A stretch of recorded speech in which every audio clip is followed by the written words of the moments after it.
बिस्मिल्लाहिर्रहमानिर्रहीम। स्टूडेंट, आज हम बेसिस मैथमेटिक्स का फर्स्ट ईयर का chapter number 4 function and their graph solve कर रहे हैं। सबसे पहले हम बात करते हैं कुछ बेसिक्स की। जब भी हमारे पास एक प्लेन सरफेस होती है तो प्लेन सरफेस पे जब हम एक्सेस ड्रॉ करते हैं तो हमारे पास दो एक्सेस होते हैं, एक्स एक्सिस और वाई एक्सिस। जो ये हॉरिजॉन्टल एक्सिस होता है हमारे पास, जो ये हॉरिजॉन्टल और ये वर्टिकल। हॉरिजॉन्टल एक्सिस जो है इसे हम कहते हैं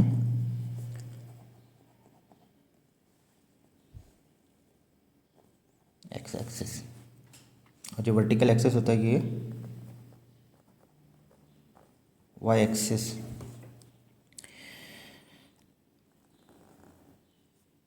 जिस इन दोनों एक्सिस का सेंटर पॉइंट होता है, जहाँ यहाँ पर सारी वैल्यूज़ क्या होती हैं, इस पॉइंट को हम कहते हैं ओरिजिन, और यहाँ पर एक्स भी ज़ीरो होता है और वाई की वैल्यू भी ज़ीरो होती है।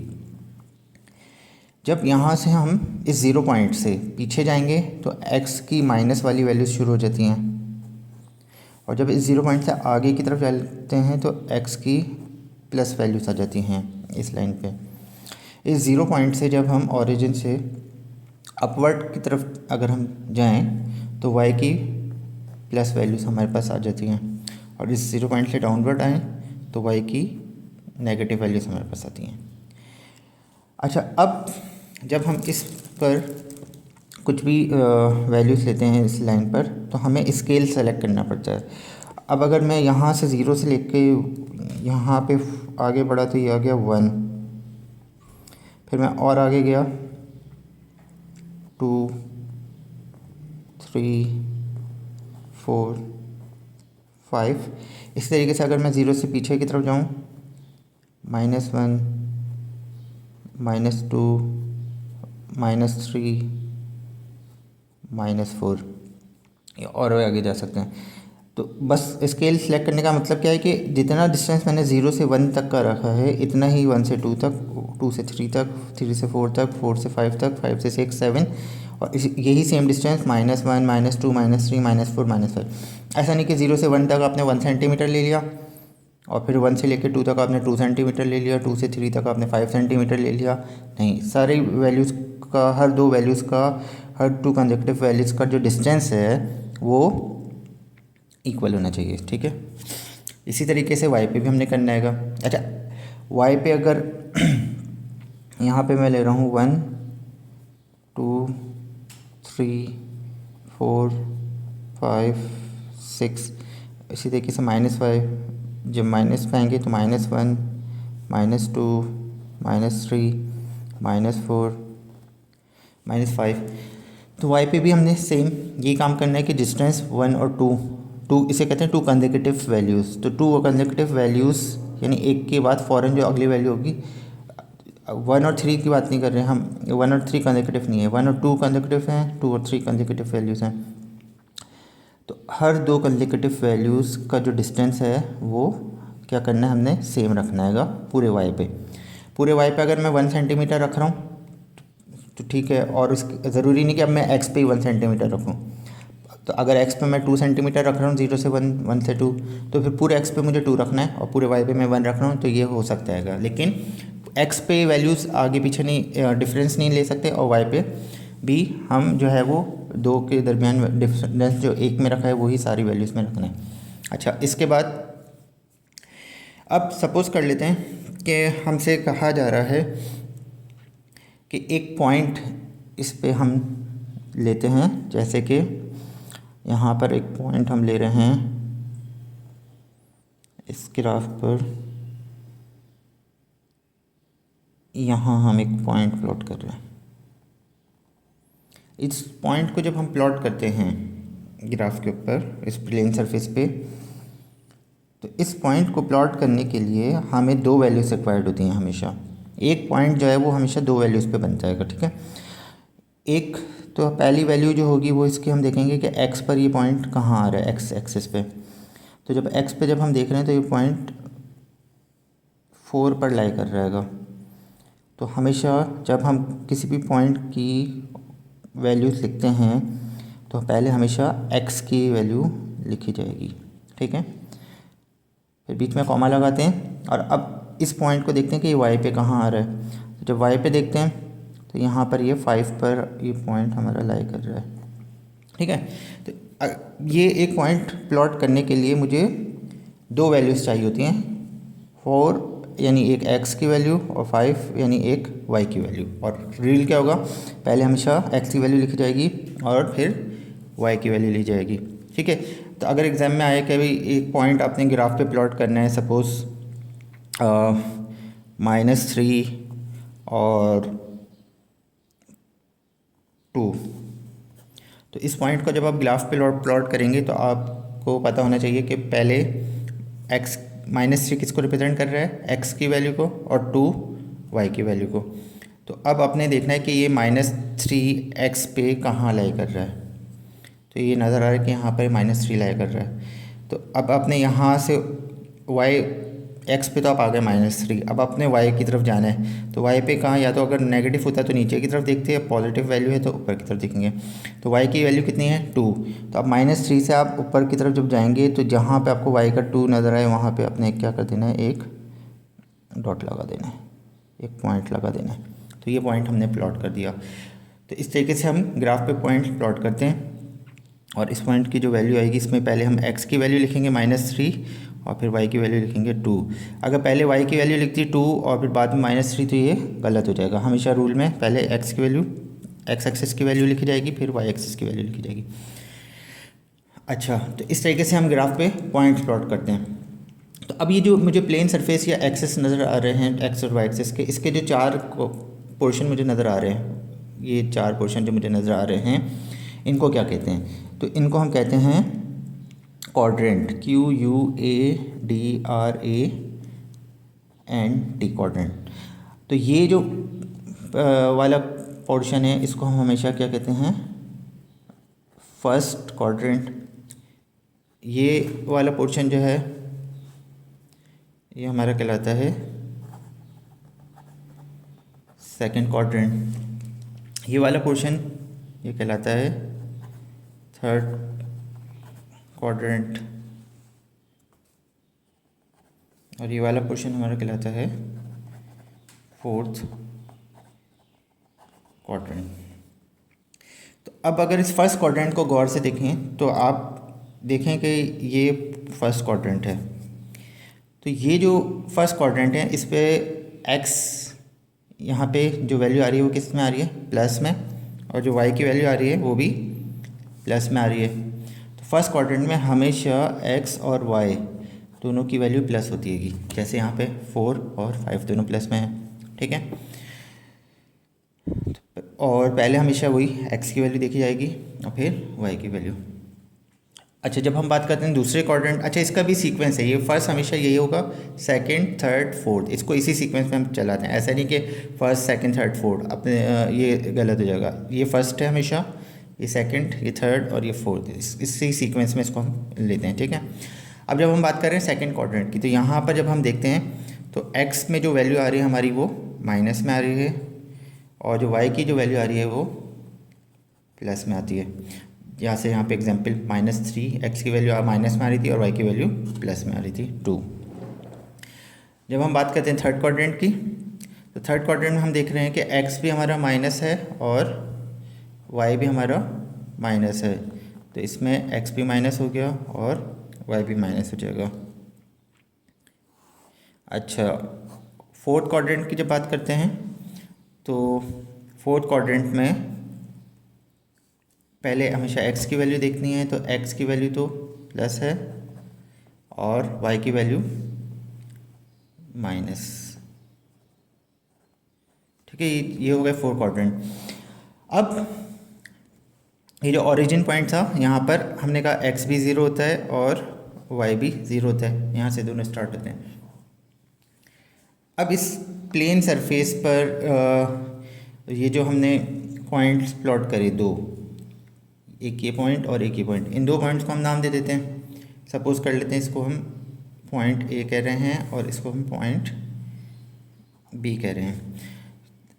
अब अगर हम इन दो पॉइंट्स को जब ज्वाइन करते हैं तो हमारे पास हमेशा जब भी हम 2 पॉइंट्स को ज्वाइन करेंगे तो एक स्ट्रेट लाइन बनेगी, ठीक है। ये जो स्ट्रेट लाइन होगी, इस स्ट्रेट लाइन की हम क्या क्या चीज़ें इस पे फाइंड आउट कर सकते हैं। सबसे पहली चीज़ तो ये कि इस स्ट्रेट लाइन का डिस्टेंस कितना है, इस स्ट्रेट लाइन का इन दो पॉइंट्स का जो डिस्टेंस है वो कितना है, तो हम ये मालूम करेंगे। फिर इस स्ट्रेट लाइन का कुछ स्लोप है, वो स्लोप कितना है, ठीक है, इसका स्लोप हम फाइंड करेंगे। फिर इस स्ट्रेट लाइन की इक्वेशन क्या है वो मालूम करेंगे।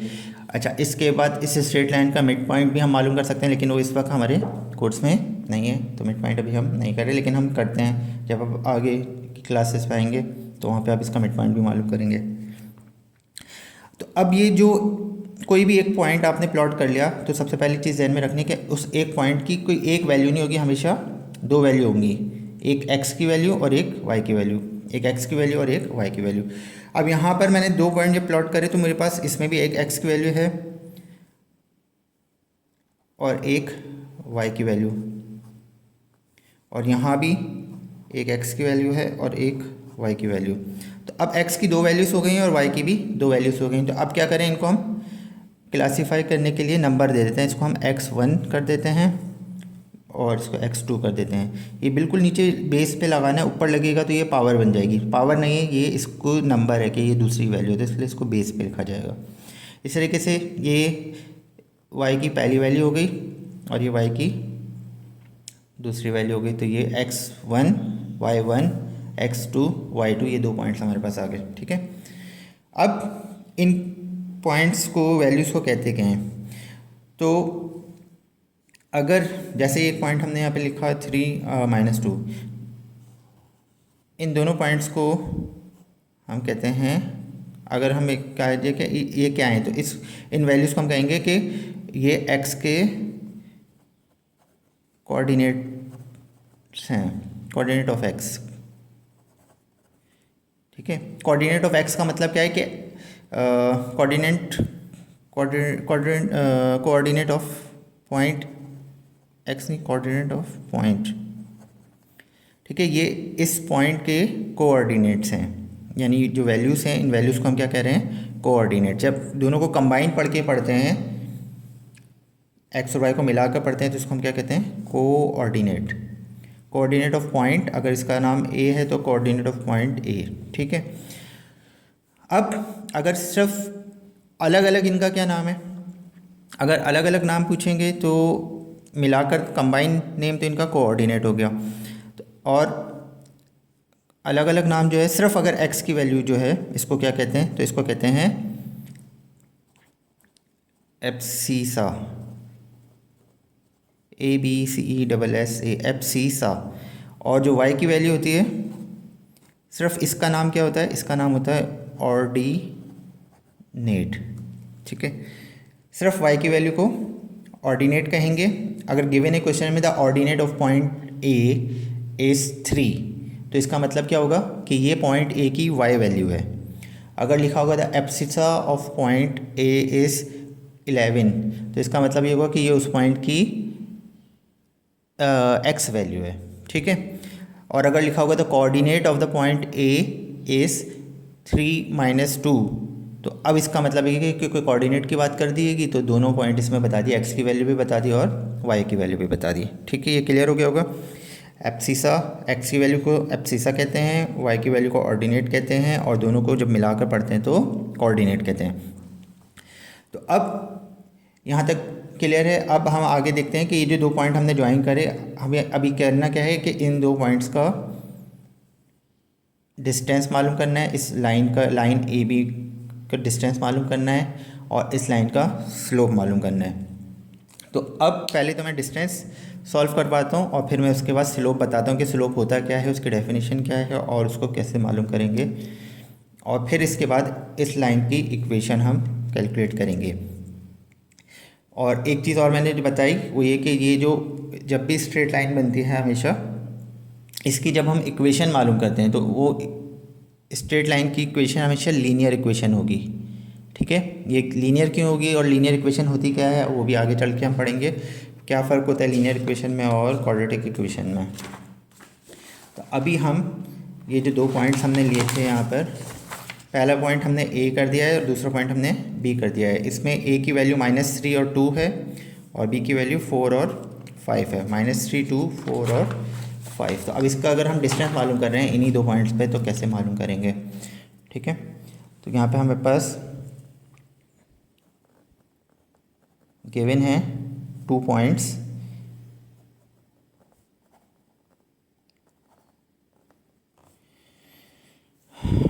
गिवन हैं, ए जिसकी वैल्यू -3 और 2 है एंड बी इसकी वैल्यू है हमारे पास 4 और 5। ये तो हमारे पास क्वेश्चन में गिवन होगा कि भाई 2 पॉइंट्स हैं ए और बी, और पे हमें कह रहे हैं टू फाइंड, मालूम करें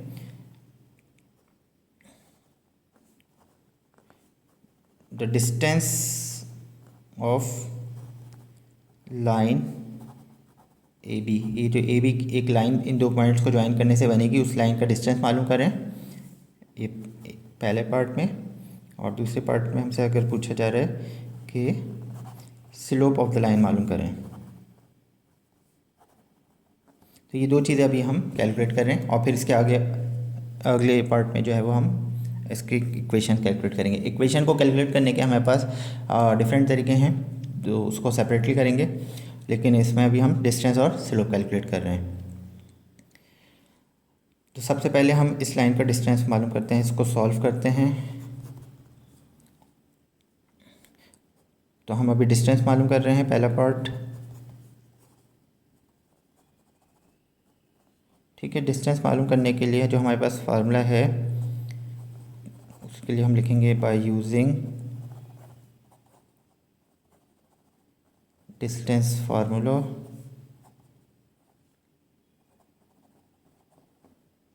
डिस्टेंस फार्मूला हमारे पास होता है d = y2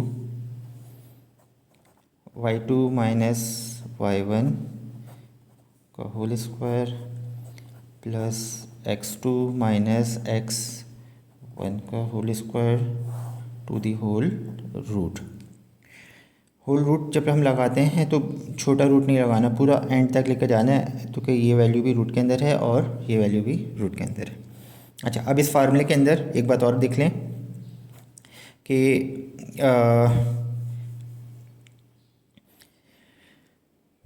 ये वैल्यू x2 - x1 का स्क्वायर प्लस y2 - y1 का स्क्वायर ऐसे भी लिखा जा सकता था, मतलब ये वैल्यू पहले आ जाती और ये वैल्यू बाद में आ जाती। तो कि ये अगर इसका टोटल आंसर आ रहा है 10 प्लस इसका टोटल आ रहा है 5, तो 10 + 5 करेंगे 15 होगा। तो अगर यही मैं ये पहले लिख दूँ 5 + 10 तो भी 15 होगा। तो इससे कोई फ़र्क नहीं पड़ता ये वैल्यू पहले लिखें या ये वैल्यू फार्मूले में पहले लिखें, तो फार्मूला दोनों तरीके से सही है। तो इसमें कंफ्यूज होने की ज़रूरत नहीं है कि पहले कौन सी वैल्यू आएगी, लेकिन बस ये कि हमेशा फार्मूले में क्या करना है, डिफरेंस निकालना था y की दोनों वैल्यूज़ का और फिर इसका स्क्वायर करना है, x की दोनों वैल्यूज़ का और उसका स्क्वायर करना है। जब दोनों के डिफरेंसेस का स्क्वायर आ जाएगा तो फिर उन दोनों वैल्यूज़ को हमने ऐड करना है, और ऐड करने के बाद जब सब कुछ सॉल्व हो जाएगा तो आखिर में हमने उसका कैलकुलेटर से रूट ले लेना है, ठीक है।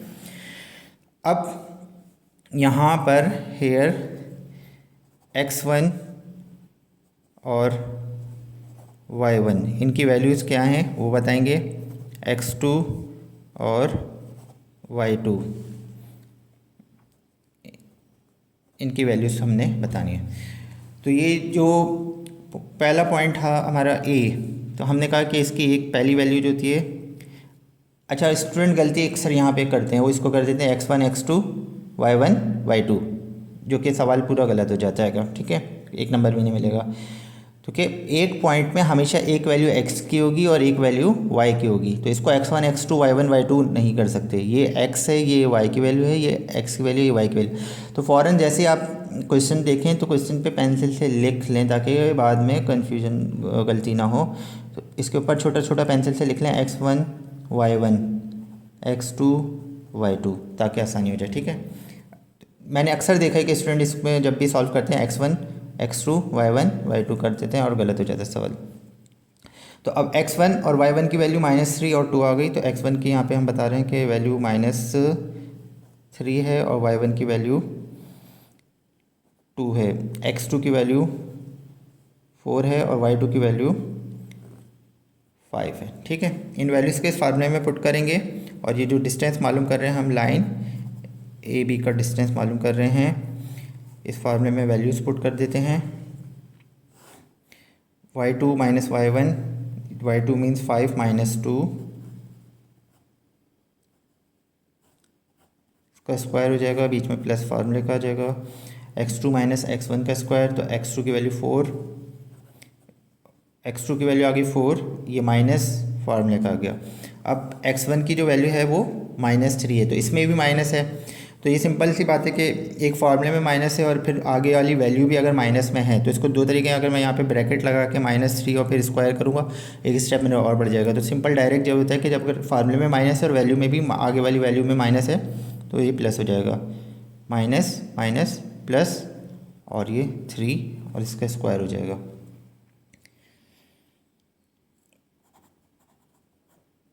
ए बी इज़ इक्वल टू को सिंप्लीफाई कर लेंगे, 5 में से 2 लेस करेंगे 3 और 4 + 3 7, 3 का स्क्वायर हो जाएगा 9, मतलब 3 3 ज़ा 9 और 7 का स्क्वायर 7 7 ज़ा 49, 49 में जब 9 प्लस करेंगे तो हमारा आंसर आ जाएगा 57। 57 का रूट कैलकुलेटर से अगर आप ना लेना चाहें, अब 57 क्योंकि वो एक ऐसा नंबर है इसका फैक्टर नहीं बन रहा है ना, 57 को अगर आप डिवाइड कर लें, फैक्टर कर लें तो फ़र्क में तो कितना बनेगा ये, अभी क्या उनसे टेबल से कट रहेगा, पहली बात तो ये। ठीक है, तो अब 2 के टेबल से तो कट नहीं रहा, तो कि ये लास्ट में क्या है, ऑड नंबर आ गया, 1 3 5 7 ऑड नंबर होते हैं, 2 4 6 8 होता तो इवन हो जाता। तो अब जब अगर लास्ट में ऑड नंबर आ जाए तो अब ये 2 के टेबल या कि जो कोई भी इवन टेबल से तो नहीं कैंसिल आउट हो सकता, फैक्टर नहीं हो सकता। ठीक है, तो अब इसका मतलब 2 के बाद 3 पे चेक करेंगे, तो 3 के लिए सिंपल सा रूल क्या है कि दोनों को प्लस करके देख लें, अगर ऐसी वैल्यू आ रही है जो 3 के टेबल में आती है तो आप उसको सॉल्व कर लेंगे 3 से, वरना नहीं होगा। तो अब 7 + 5 करेंगे तो कितना हो जाएगा, 12 हो जाएगा, और 12 3 4 ज़ा 12 यानी 3 के टेबल में 12 आ जाएगा। तो इसका मतलब ये नंबर 3 के टेबल से कट फैक्टर हो जाएगा। तो इसको चेक कर लेते हैं, 3 1 ज़ा 3, 2 कैरी गया और चूँकि 5 में से 2 कैरी गया 27 हो गया, 3 9 ज़ा 27 हो गया। अब जो 19 है हमारे पास, ये प्राइम नंबर है, ये अपने ही टेबल में आता रहेगा। तो अब इसका मतलब क्योंकि कोई भी पेयर नहीं बना, क्योंकि रूट का मतलब क्या होता है, रूट के अंदर अगर 2 वैल्यूज़ का एक पेयर बन जाए तो वो वैल्यू रूट से बाहर आ जाती है, इसीलिए इसको स्क्वायर रूट कहते हैं। ठीक है, तो जैसे अगर हमारे पास, या फिर रफर्क में बता देता हूँ कि अगर हमारे पास होता है √25, तो अब 25 को जब हम करेंगे तो 5 5 ज़ा 25, तो स्क्वायर रूट का मतलब यही होता है कि जब 2 वैल्यूज़ का अगर पेयर बन जाता है तो इस वैल्यू को रूट से बाहर निकाल दिया जाए, एक वैल्यू आ जाए। ठीक है ना, तो अब यहाँ पे क्योंकि पेयर नहीं बन रहा, तो यही हमारा जो है वो आंसर हो जाएगा। लेकिन इस आंसर के लिए अब हम क्या करेंगे, इसके आगे हम लिख देंगे यूनिट। ठीक है, नीचे लिख देते हैं इसको कि ए बी का जो आंसर आ गया है वो हमारा √57 यूनिट।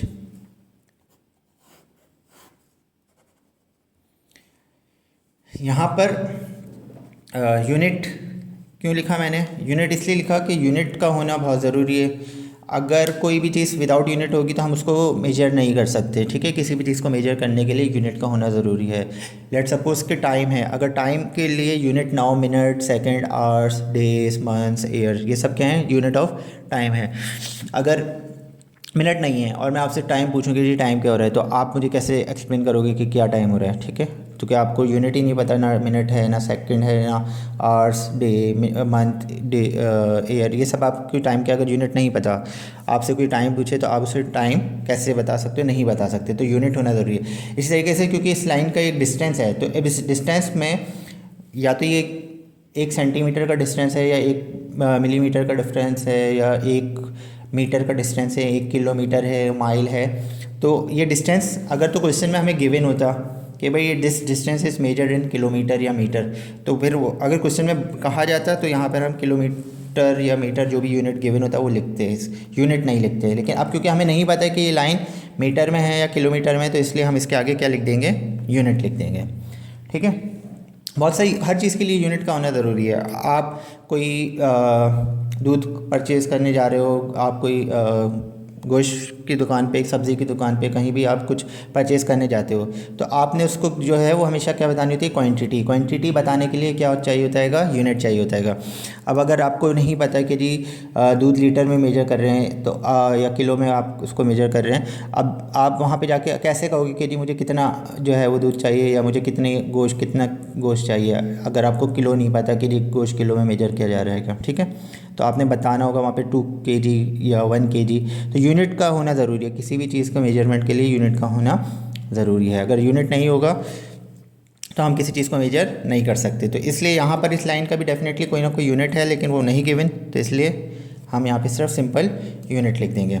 अब इसके पार्ट बी पे हमने मालूम करना है स्लोप। डिस्टेंस हमारा सॉल्व हो गया, डिस्टेंस का फार्मूला याद कर लेना है आपने, और फार्मूले में ये चीज़ पहले लिख लें या ये पहले लिख लें, लेकिन बीच में जो वैल्यूज़ का जो है वो डिफरेंस है ना, और बीच में प्लस की साइन है, ये बस ध्यान में रखिएगा। अक्सर स्टूडेंट गलती करते हैं, इन दोनों को प्लस कर देते हैं और यहाँ बीच में माइनस की साइन ले लेते हैं।